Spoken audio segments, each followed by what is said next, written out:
Genesis chapter 15 verse 1 hanggang 21. Ang kasunduan ng Diyos kay Abram.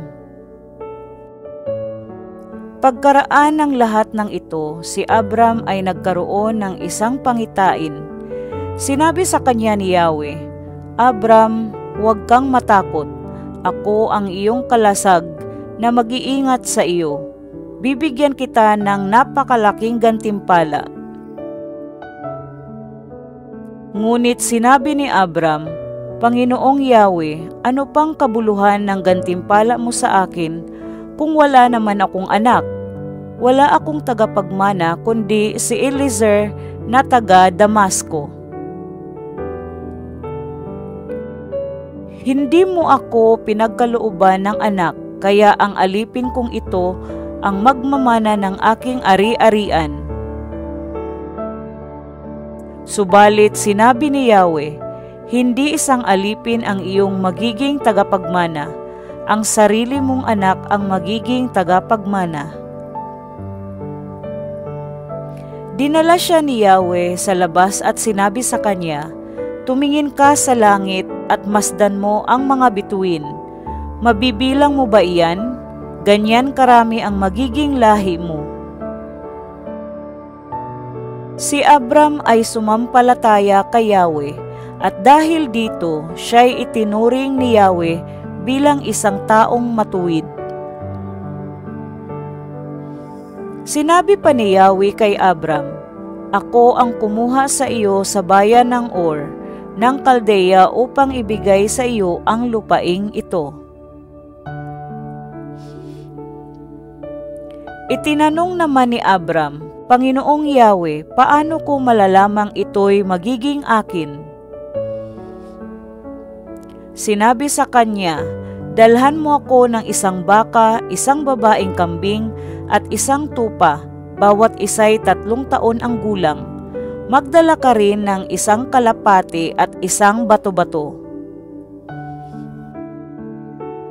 Dinala nga ni Abram ang lahat ng iyon at biniyak ang bawat isa maliban sa mga ibon. Inihanay niyang magkakapatong ang pinaghating hayop.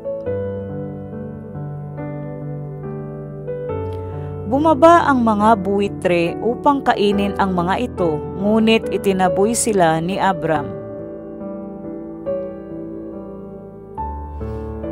Nang lumulubog na ang araw, nakatulog ng mahimbing si Abram at nilukuban siya ng isang nakakapangilabot na kadiliman. Sinabi ni Yahweh, "Ang iyong mga anak at apo ay mangingibang bayan at magiging alipin doon sa loob ng 400 taon. Ngunit paparusahan ko ang bansang aalipin sa kanila at pag-alis nila roon ay marami silang kayamanang madadala.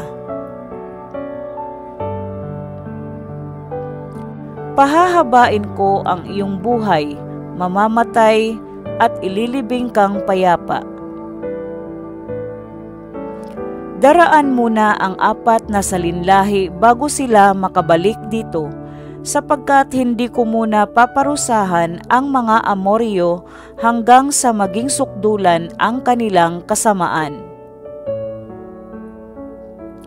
Pagkalubog ng araw at laganap na ang dilim, biglang may lumitaw na palayok na umuusok at maningas na sulo na dumaan sa pagitan ng mga pinatay na hayop.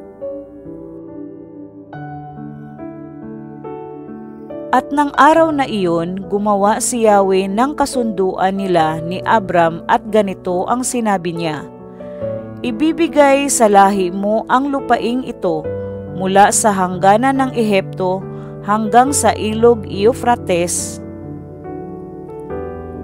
kasama ang lupain ng mga Sineo, Sineseo, Kadmonyo, Heteo, Perezeo, at Refaita.